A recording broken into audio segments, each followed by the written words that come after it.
Thanks for tuning in to the Mission Matters podcast, where we feature successful, mission-driven leaders committed to creating a positive change in the world. Our mission with this channel is to inspire other leaders by providing industry insights, new ideas, and inspiring stories from the pros.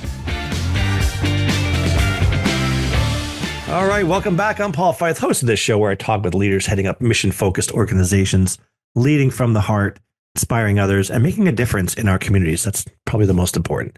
This episode is sponsored by Paul Gregory Media, a certified B Corporation. To learn more about what Paul Gregory Media does or what a B Corporation is, visit paulgregorymedia.com.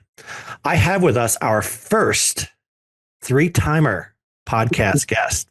It's the only one I've had for 3 times now. His name is Rick Lochner. He's the president and CEO of RPC Leadership Associates. It's a leadership and business consultancy that helps develop, I got to take a breath here, entrepreneurs, develops executives, nonprofit board members, and professionals. I know him in the nonprofit world, but he certainly helps a lot of for-profit companies as well. He's a revered coach, facilitator, and workshop and keynote speaker. So definitely book early if you want to have him keynote your next event, or even, I happen to know this firsthand, he's also very well he does very well with board retreats. So for your next board retreat, to facilitate that, he is an excellent facilitator. He's also authored, I was corrected earlier, not 7 books, but 8 books, including Finding the Missing Piece, The Impact of Effective Communications on Sustainable Business. And sustainable is the key word there. So welcome, Rick. Thanks for joining us a 3rd time. My pleasure. Third time's a charm, as they say.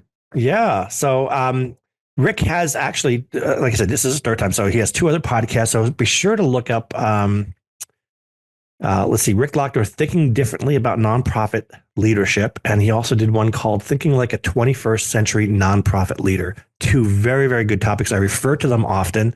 So be sure to check those out. But meanwhile, Rick, why don't you just give us a quick overview of your leadership journey to this point? Sure. Well, so I don't repeat a lot of what was in the first 2. I'll just start with when we started this practice 17 years ago in the middle of the recession, and just looking at the world and saying, the way people think about leadership needs to change. Far too often leaders are, they're trying to do different without thinking different. And that's so we early on in our practice, it really became making leadership a way of life, which is the short version that I use in networking events is we're in the attitude adjustment business. And as you mentioned in the intro, about 1/3 of our business is working with nonprofit leaders, executive directors, CEOs, staff, and of course, boards. I'm one of 3 executive coaches that our local community memorial foundation funds multiple executive coaching programs every year. So that brings us to, and of course, right now with things happening in Washington, we live in interesting times, as the saying goes, especially on the nonprofit side of the world. Yeah, indeed. And today's topic is an interesting one too. We're going to be talking about connecting the work to the mission, which is really timely, I think, in today's day and age. Explain a little bit about what that is, and then we'll just sort of dive in. So what I'm seeing, at least within the nonprofits that I'm working with, and the work that we're doing is primarily with either one-on-one coaching with a CEO, executive director, working with the board, or working with the C-suite. Those that report directly to the ED or the CEO. And what we're seeing is the very very little time, or not as much time as they should be spending on strategic thinking. And by strategic thinking, I mean, how are we thinking about the vision, mission, and strategy, and how we connect the work to that? Because what's happening is the senior team is really getting too laser focused on the operational work, the tactical work, the programs. And that's not to say that program work is not good, but vice presidents and chiefs get paid to make sure that the work that is done, that everybody in the organization is doing to serve the people that they serve, connects back to the mission. And that's where, especially now with a lot of nonprofits struggling to really make sense of what's happening in Washington, they're focusing on the work and the getting funding for the work, and less about maybe we should be looking at our mission and looking at how we approach this a little bit differently. So that's what we're seeing almost across the board is, and that's how we have been helping our clients is, okay, but what does your mission say? How is your mission connecting? How are you connecting all of this to the mission of the organization? Because last time I checked, I've never read a mission statement that said we need 40% of our funding to come from the federal government. Right. And what's happening is we're getting caught up in that idea and losing sight of what is the true mission of the organization, and maybe how do we think about how we address that mission differently. Yeah, there's certainly a little bit of panic setting in, and from that comes, a reactive methodology or thinking, a way of thinking. But I'm curious, you say about, connecting this work to a mission. Do you think this is a recent phenomenon, or is this just something that's coming to light a little bit more lately? No, I think it's become more urgent because of since the beginning of 2025, but it's been going on for quite some time. Okay. And where I see it especially true is in organizations where the chiefs or the vice presidents have been promoted up through the organization. I probably see it more in that scenario, because at one point they did the work. At one point they were directly managing the work. And the operational work is more concrete. So there's more comfort level, and said, okay, we executed a program, we can measure the outcome or the output from that program. But strategic thinking is a little more obtuse. It's there's a little bit more risk. I'll give you an example. I was speaking to a senior leadership team, and I said, when you look at the work and connecting it to the mission, I said, how much of your paychecks are you willing to put down to ensure that the work connects to the mission? And the first reaction from the first person was an uncontrolled laugh. So what that told me is they were very comfortable at that operational level, but that's not their job. That's not what they're paid to do. They're paid to look at the vision, the mission, and create a strategy that says all this wonderful work that we're doing leads us to this path, leads us to, or as I say in one of the books I wrote specifically for nonprofits, the missing piece for nonprofits, creating sustainable programs, is when you look at how does the narrative in your organization go when you say we're executing our strategy to achieve our mission to become our vision? Because more often than not, what I'm hearing is we fed so many people. We had so many people use our hotline. We helped so many people with, housing. Those are great metrics, but none of that narrative tells me that you're connecting that to your mission.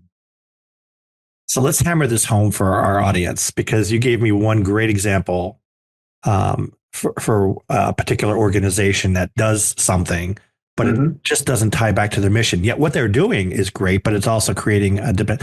I'm just going to let you explain it. Yeah. Well, there's a couple of good examples. Yeah. The first one is because I've worked with multiple food pantries in the Chicagoland area. I was working with one in particular, and I was in front of the board and the senior staff. And of course, their mission is to end hunger. Very commendable. Great mission. Yep. But I stood in front of the entire board and the senior staff and said, you don't end hunger by feeding people. And of course, the pregnant pause in the kind of the shock of it all. How dare you? But what I was saying is, it's not to say feeding people is not a good idea, because it absolutely is. Yeah. But a food bank is a means to an end, because feeding people should lead to other programs that help them not be hungry at all. Right. And not actually need the food bank, if that is in fact the mission you espouse. A second example, and of course it's come into play here in a rather big way in the nonprofit world, is ending racism, social justice. And in one particular conversation with the CEO, I said, you don't end racism with programs. Programs in and by themselves will not end racism, because they were so focused on their programs. And again, they were all awesome programs. Mm-hmm. But the senior team was not connecting the awesome programs to the mission, which was around social justice and ending racism. That's so profound. Disconnect. I have to go back to the food pantry example just for a second, because there's a lot to wrap your head around. Feeding people does not end hunger. So what does it do? It's almost like a temporary fix on a symptom. And yes. I think you even said earlier, it almost creates a dependency. It actually does. And totally apart from the mission. Well, and that's the idea. It's as the parable in the Bible goes, teach a man to fish versus giving him a fish. Right. And so the idea that I was pushing forward with this particular organization is, what other programs do you have that when they come in for food can say, let's talk about why you have to keep coming back and what can we do to create that independence. For me, in the nonprofit world, creating independence is the secret sauce. Sure. I was the board chair for an adult literacy program for 6 years. Yeah. And that was part of our mission, was create independent adults through their ability to speak English. Mm-hmm. And in one particular case, his name was Hector. 6 years prior, he was functionally illiterate in his native language. 6 years later, he stands up in front of 300 people and gives a speech in English. Wow. That's creating independence. Yeah. So now here's another example, if I may, another food bank. They were proud of the fact about how much more food they were giving. Well, I was also working with the community that was a food desert. And I found out from the community that they were throwing away a third of the food, either spoilage or not part of their cultural diet, mm-hmm. whatever the case may be. So while on one hand you have an organization that is promoting the outcomes of their programs, totally missing the fact that they're, my words, failing in their mission. Well, yeah, their KPI or their key measurement is the wrong thing to measure. Right. It's the wrong thing for the senior staff to focus on. Right. It's a good thing to measure at an operational level, but this is all about strategic thinking. And it's the strategic thinking that's going to make or break an organization, especially in these times. Yeah. Yeah. So when we think about using that as an example, I guess the food bank, and if their mission is in fact to end hunger in their community, and all the things that they're measuring have to be measured on some level, but for the key leadership to focus on, when we talk about like that program, feeding them is really creating a dependency, not ending hunger at all. But what other things could they be doing? And I'm thinking things like financial literacy programs or coaching or something along those lines to whatever the problem is with that family. Typically, it's one or more of the parents out of work, right? They just lost their job. That's probably pretty common. So they need something to kind of tide them over until they find a new job or a better job. And then who's training them to get that better job? And are there programs that could be had in that area? Exactly. And the thing of it is there's plenty of other organizations out there that they can partner with. For instance, at one point, we were partnering with a food bank at Literacy to Page to help their clients with learning English so that they become more independent, because that's part of getting better jobs. That's part of, leading towards home ownership, which is still, I think, the bellwether of independence, of housing. So that was all part and parcel to making sure that we connected to the mission. I'll give another example I used to volunteer at an organization that refurbished computers and handed them out to less fortunate folks. Okay. Yep. And which was a very cool program. But my question was, how is this helping? What else are we doing? Because just handing them a computer doesn't mean they know how to, search, Career Builder or Monster or at the time, the job boards to and interview for a job. So I said, we got to complete the cycle here. So well, I mean, if that's their mission, for sure. Or partner with other programs that would say, here's how you can use your computer to apply for jobs, etc. But now, okay, now they get an interview. Now what? So for me, it's all about closing the loop and achieving the mission through the work, not stopping at the fact that, hey, look, we're doing great work. Yeah. And I'm surprised.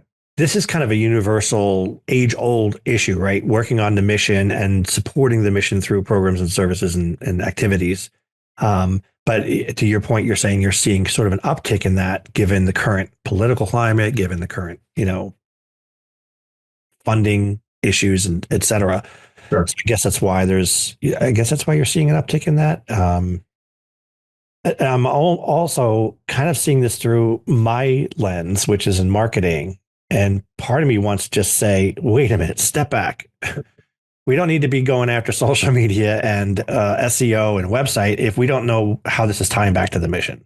And are we really looking at that in the correct lens? And so maybe those conversations need to be happening more often.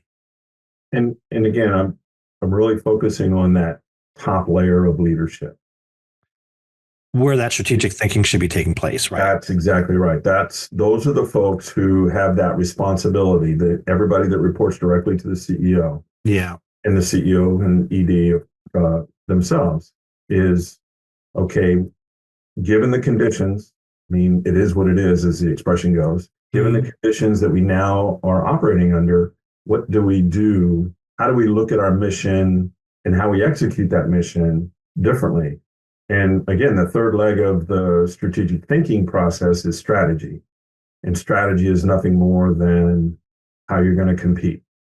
And so if the senior team is not huddling in the room to say, how are we going to stay relevant and stay competitive, instead of worrying about where, if we're going to get that grant or not, or, right. That's the conversation, but that's hard. And it's, there's a lot of risk and uncertainty involved in those conversations. But as I go back to my very first article, when I started the practice, everybody looks like an effective leader until, the battle starts.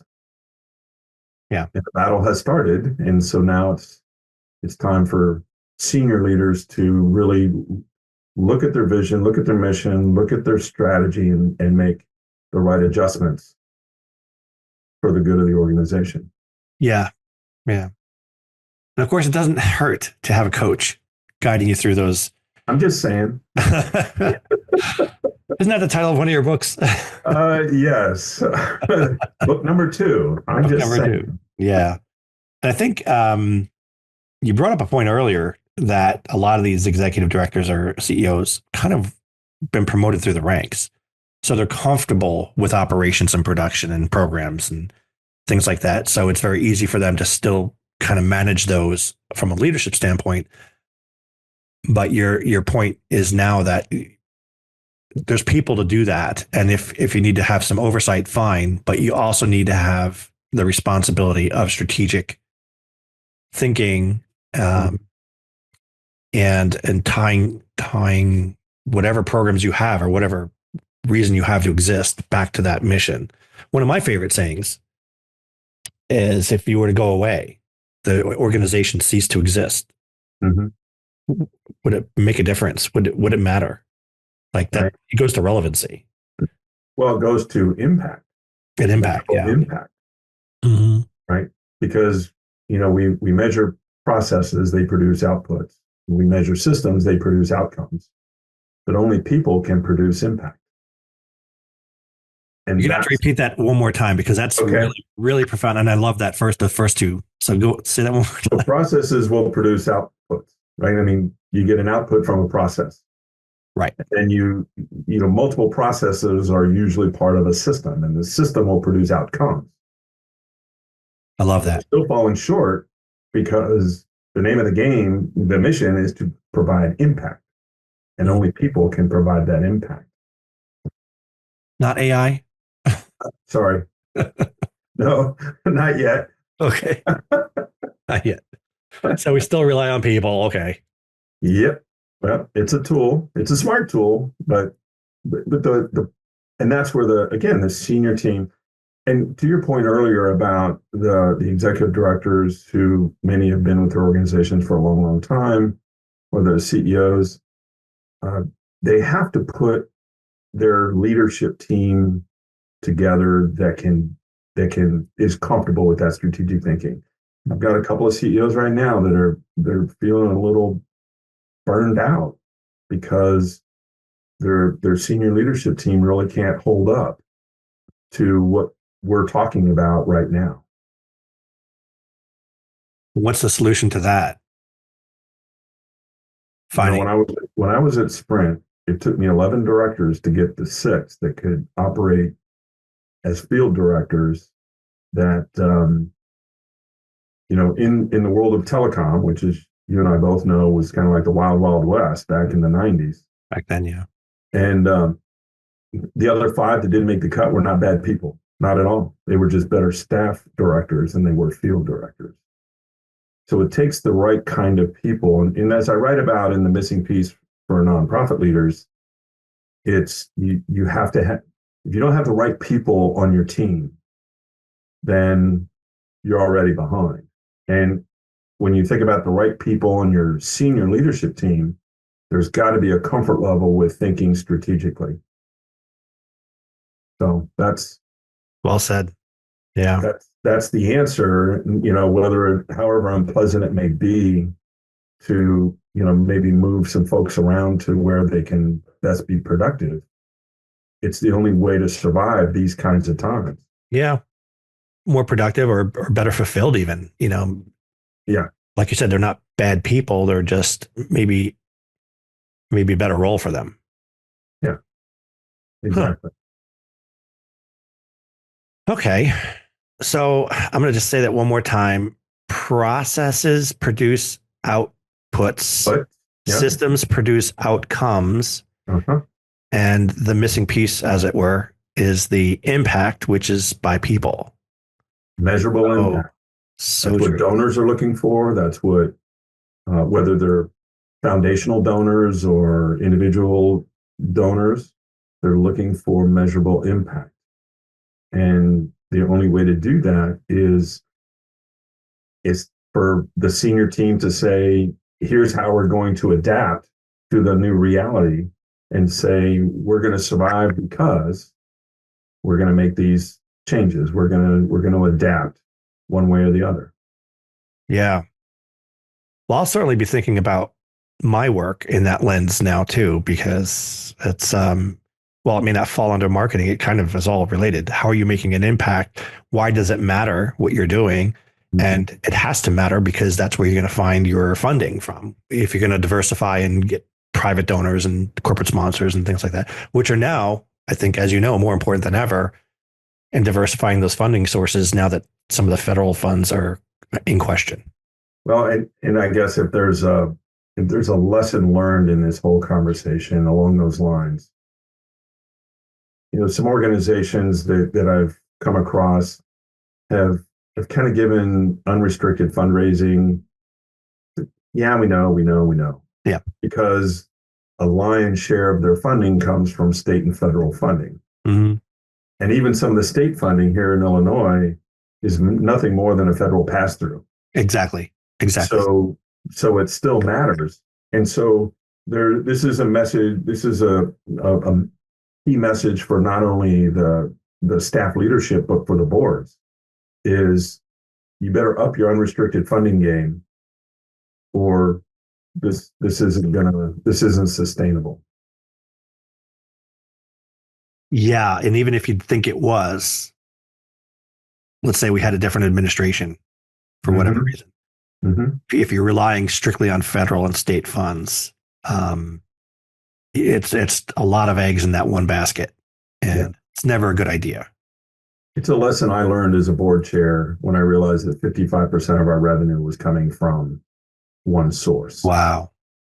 I mean, it's nice, but it's never practical. And grants have a 3-4 years. I mean, it's not in perpetuity. Well, they have down years. Yeah. So the only way we survived the recession in 2008 was having that aha moment and reacting quickly to the fact that we had to diversify our sources of funding. Okay. So I had firsthand experience with that particular idea. And when we looked at the world through the lens of this is an opportunity, not a crisis, then we were able to rally around and get her done. Yeah, indeed. Well, I wasn't going to do this, but I decided just now I am.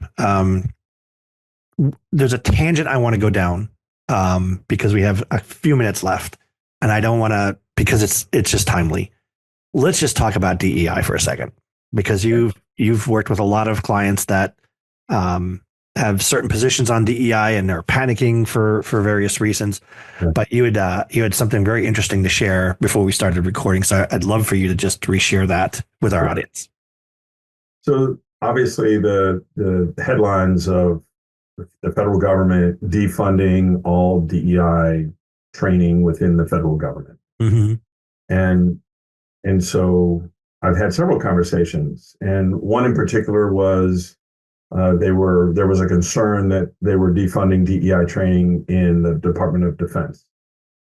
And I said, well, I was in the Army for 11 years. I grew up in the Army. I mean, I was born and raised in the military, military academy and all that. I said, the military is one of the most diverse and inclusive organizations on the planet. I said, so again, if you let your emotions get the best of you, then you're not going to realize that, yes, they are defunding programs, but that doesn't mean your organization is less inclusive or less diverse. Exactly. And so that this idea of, I had another case where the emotions were running high on the organization that gets a lot of funding from HUD. Okay. For housing. He said, oh my God, they're laying off all these people at HUD. I said, are you still getting your funding?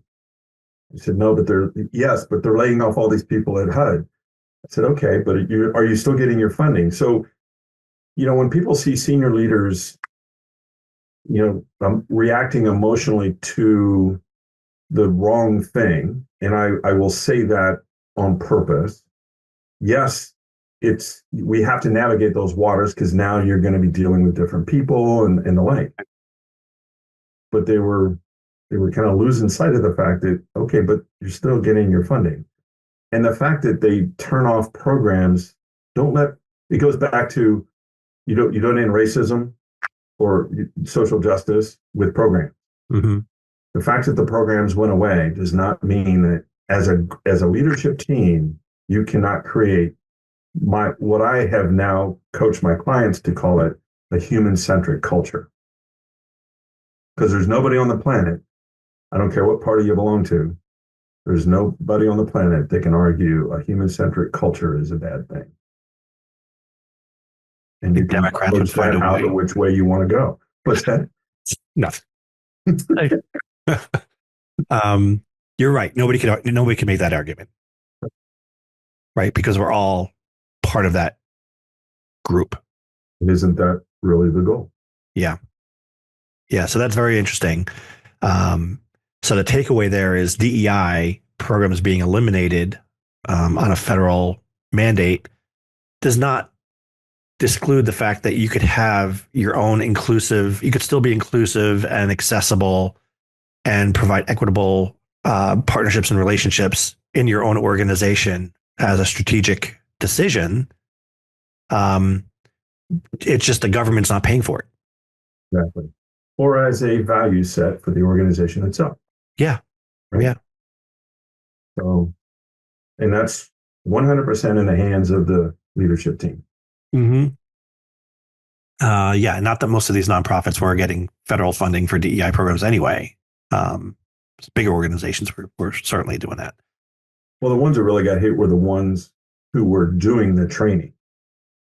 Doing the actual training. Yeah. Yeah. The nonprofits who were actually doing the training. But you're right. A lot of them were some of them were taking advantage of the training, but yeah. So, yeah. Okay. Good topic. Well, I think you've said it all, Rick. At least regarding connecting the work to the mission, making sure there's that strategic activity taking place at the leadership level. Yes. And that's so important. I'm making time to do that. Yes. And if they're not, that has to be brought to light. Yes. And it's really survival, right? Finding relevance, finding what you say is impact. Mm-hmm. And then is that impact tied back to their mission as opposed to just running programs and things like that? Yes. So that's certainly a lens that I will be taking in my work going forward. Any parting thoughts for our listeners out there? Well, what we've talked about is in many cases not easy. So I am going to self-promote the coaching process. I mean, yeah. I can certainly do that, but having somebody who's objective and has experience in that nonprofit world who can ask the right questions to help mitigate the emotions and get to the facts, and so that leaders can make good business decisions based on those facts, based on that logic, then I would highly encourage it. And we're just fortunate that I am associated with a foundation that sees the value in that for its nonprofit community, and I'm fortunate to be one of the coaches for that. But barring that, find a way, either whether it's like a Vistage group for nonprofit leaders or whatever the case may be. If you're not comfortable with it, get some accountability support, because it's not going away. So important. And I truly believe in the value of coaching. So whether you're a nonprofit or a for-profit company, if you don't have a business coach, you're missing out on huge growth opportunities and self-reflection and business reflection and strategy. And when we're talking about strategy and strategic thinking, coaches really help pave the way to get you thinking in those terms, and are willing to have those tough conversations with yourself. So, just a quick plug for you. I know a lot of the clients that you work with sing your praises. And of course, if you want the quick fix, one of your 8 books, especially the one for nonprofits, Finding the Missing Piece, is super valuable there. It's a great entry into taking that material and then hiring a coach to walk you through that. So thank you for being part of this. I learned a lot on this one. Good. Always a pleasure, Paul. Always a pleasure. Right. Till next time, everyone. Thanks for listening to the Mission Matters podcast. We'll see you again next time, and be sure to click subscribe to get future episodes.